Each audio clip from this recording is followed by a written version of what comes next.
Grècia copiava la cultura de Roma. Encara així, la cultura grega estava per damunt de les altres cultures de la seva època. Els grecs van canviar la forma de vida de les persones i per això la cultura de referència era la grega. Els grecs, entre els segles 7 i 6 abans de Crist, van iniciar un gran canvi intel·lectual que va consistir en intentar superar la manera mitològica de pensar el món amb una altra manera revolucionària que apostava per la raó com a instrument de coneixement i de domini de la realitat. Sòcrates va ser un dels primers filòsofs que va iniciar aquest canvi mundial. La cultura grega és la base de les cultures occidentals, com ara la nostra. Les regions amb cultura occidental són Oceania, Amèrica del Nord i del Sud, Europa i Sud-àfrica.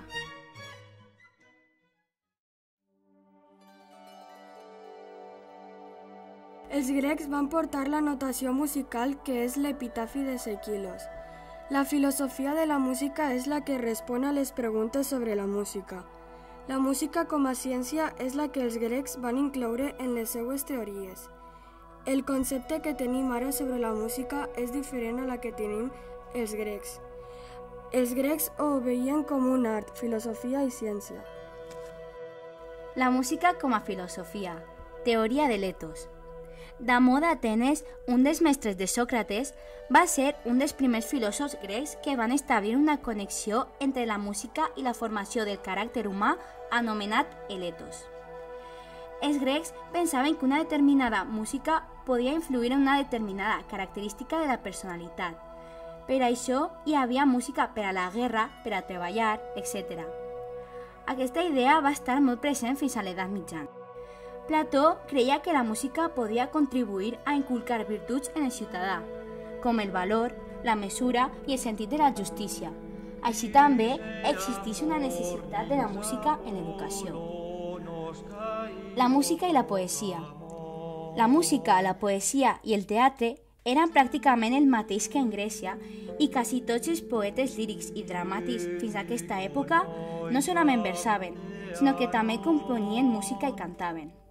La idea que apareix a l'antiga Grècia d'unir música i poesia al mateix nivell és la mateixa idea de l'actual rap, és a dir, un cant que està a mig camí entre la recitació i la cançó i en el qual el ritme està determinat per la paraula.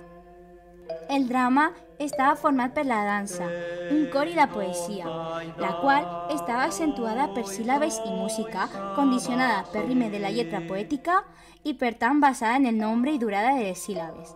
Així doncs, la música era interpretada pels músics que estaven damunt de l'escenari. El cor és un conjunt d'actors que dansen i canten parts del text associades als sentiments de la gent.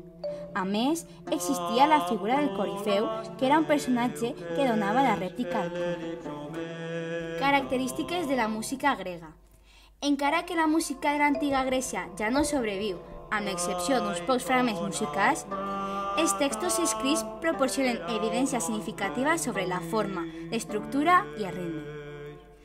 Els instruments són la lira, l'aulos i la siringa. La lira és d'estructura molt pareguda a l'arpa actual. És un dels instruments més antics de la Grècia antiga i normalment consta de 7 o 8 cordes.